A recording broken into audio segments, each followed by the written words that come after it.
Yo, what's good, man? Welcome back to the channel. A couple weeks ago, maybe even a month now at this point, I did a live stream with SoCality in Canada, and I just recently looked at it.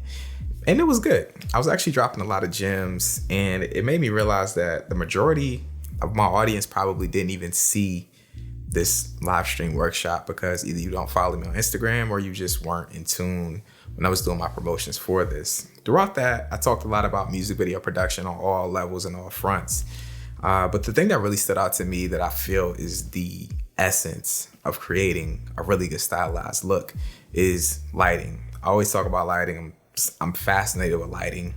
I talked a lot about lighting. It's basically what I'm saying. But more specifically, I talked about 4 different lighting techniques that I pretty much use on all of my music videos. And I feel that if you know these and you learn how to use these in conjunction with another, then it's no real lighting job that you won't be able to tackle. So I want to go over those in this video. I got a couple diagrams that I made to show you how these lighting setups work. I want to talk about the characteristics of these different lighting techniques, and also got a little bit of behind the scenes to be able to show you as well. So let's jump straight into it. The first one that I want to talk about is overhead lighting. Sometimes you're in different settings, you're in smaller settings, and lighting is the issue because you can't get the light out of the scene. Whereas overhead lighting is an easy way to combat this. Now, it isn't the best on all fronts for creating a motivated lighting look, but I'll talk about that a little bit later in this video. Overhead lighting is what is the one we're talking about right now. Now, overhead lighting is essentially you just placing a light overhead. Now, the characteristics of this lighting technique are dramatization, dramatic. Usually when you place a light over somebody's head, if it's not super soft, it's gonna look super dramatic. They're gonna have almost blacked out pupils. If it's directly overhead, it's gonna create these dark shadows on somebody's face. And this is great for like rap music videos where you're trying to go off that grungy look. Keep in mind, pretty much all of these different lighting scenarios that I'm talking about, you can add in negative fill or you can add in bounce to either remove some of that dramatization or enhance it. And this is one of those scenarios in particular where having a bounce underneath the person's face, the subject's face, is gonna make this lighting scenario, lighting technique less dramatic. All right, so looking at this first diagram, we have a light that's shooting into the background, and then we just basically have an overhead light. That's that, like super simple, but it created a nice stylized look for the scene. And I've used this a ton over an array of music videos. Like I said, this is one of the easiest ones. If you're stumped and you're at a studio and you're trying to come up with a creative lighting look, the easiest one to go to and one that can probably land in almost any music video that you're filming is an overhead light. Just place an aperture 120D with a softbox over somebody's head, add a bounce below, you got a look. You know what I mean? Like that could pretty much go in any music video. So overhead lighting is definitely one of those ones. The second lighting technique that we see probably almost every single time we see a YouTube video is Rembrandt lighting. And essentially Rembrandt lighting is just you having a light around 45 degrees to your subject's face. And then if you do it right, you get this little like triangle right here. I'm trying to do this off of the reflection. You get this little triangle of light right here that kind of comes in. So that's like Rembrandt lighting right there. Super simple. Like I said, if you're watching a YouTube video, your favorite YouTuber's probably using Rembrandt lighting all the time. This is one that we see in almost every single movie, every single film. And it's another really easy one to create as well. So like I said, all you need to do, take your key light, place it around 45 degrees to your subject's face, and then raise it up just a tad bit over your subject's head. And then the light will come down, your nose will create that shadow, and then you'll get that nice little triangle right there under the opposite eye. I like Rembrandt lighting a lot. If we look at this diagram that I use for this T Crooks video, essentially we have a stairs all around him to create the stylized flicker look for it. But our main key light source that is consistent throughout the entire scene is essentially just placed 45 degrees to his face and then raised a little bit above his head. Now, I'm not sure if I actually did film this with the 300X or in a Stereotube as far as the key light, but when I run the behind the scenes in this, you'll see and we'll both know because I haven't looked at the behind the scenes of this for so long. But it doesn't really matter what kind of light it was. Just know that it was placed around 45 degrees in relation to his face and then placed right over his head. So Rembrandt lighting is one of those ones that is just like, you see it pretty much every time you turn on a YouTube video, a TV show, a movie.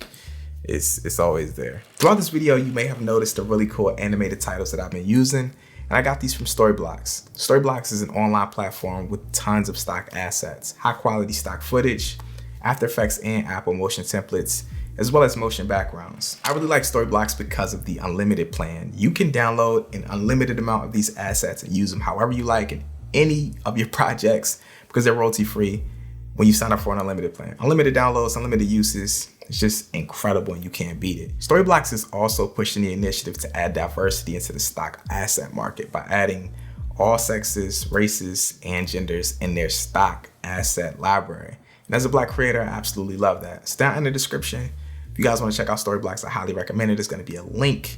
If you support diversity, you need some stock footage for your projects, you need some stock assets, some After Effects templates, some motion backgrounds, make sure to check out Storyblocks. You can't beat it. Link down in the description. Speaking of movies, the next one is one you always see in movies as well, and that's backlighting. Now the term backlighting, it doesn't have to necessarily be directly behind someone. That's the one thing that I want to point out. You hear the term backlighting and you think, oh, the light needs to be directly behind them. Essentially, no, it doesn't. It's just that the light needs to create a shadow side and you need to film from that shadow side. So looking even right now at what I'm filming right now, this is a combination of backlighting, but also Rembrandt lighting. You can see that the light is over here. Like the light source is coming from over here, like, you know what I mean, behind me, low key. But the primary side of the face that you're seeing right now in this is shadow. And this is a combination of backlighting and also Rembrandt. So when you hear the term backlighting, it doesn't necessarily mean it needs to be directly behind. Even though directly behind is backlighting as well, it doesn't need to be that dramatic every single time. That's what I'm trying to get at. All right, so the diagram that we have right here and the frame that we're going to be referencing is from this VDOT video that I shot. Essentially, we have aperture 300X out over into the corner with the spotlight mount on it, and we're shooting it directly to the side of his face. And then we have the camera over on the shadow side of the face. Now, the characteristics of this lighting setup and the reason why it's the one that you see all the time in movies is it creates depth. You have shadows, you create shape on someone's face. And if we were to film on the side where the light's coming from, it would just be flat. You wouldn't see any shadows. So every time I'm going to film anything, I'm going to be filming backlit. I want to see shadows on the side of somebody's face. I want to see depth. Given, sometimes I might not want to do that. I say always, and I say it in the sense of the majority of the time. You always want to light for the scene and light for the mood, but pretty much almost all the time, I'm going to go for this. Like I said, you could bring in a bounce on that shadow side of someone's face to bounce the light back and not have it as intense and have the shadow as dark. But majority of the time, I like it like that. I like it super dark. I might even bring in a negative fill to enhance that. So backlighting is one that you see in pretty much almost every single film, every single action series, TV show, all of those things. Just pay attention next time you look at a show or a movie. They're more than likely going to be backlighting the scene almost every single time. And the last and final one is motivated lighting. This is also one that you see in pretty much every single TV show, every single film that you watch.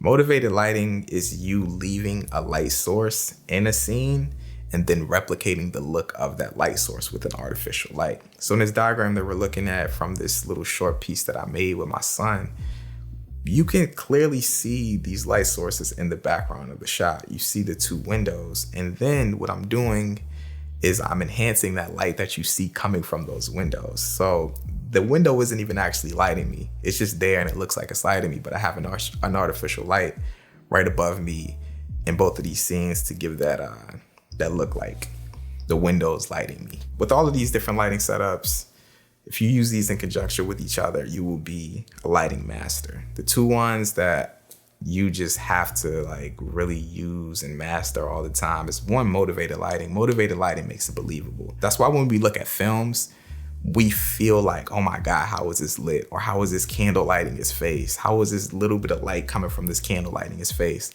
Usually it's never lighting his face. They're just using that as the source in the scene to make it feel like it's coming from that. And then they have an artificial light off the camera that is giving the additional enhancement to make it look like it's coming from that. That's how you do motivated lighting. Motivated lighting is one of those ones. Backlighting also as well creates depth, creates shadow, creates shape to faces. Use all these in conjunction with each other.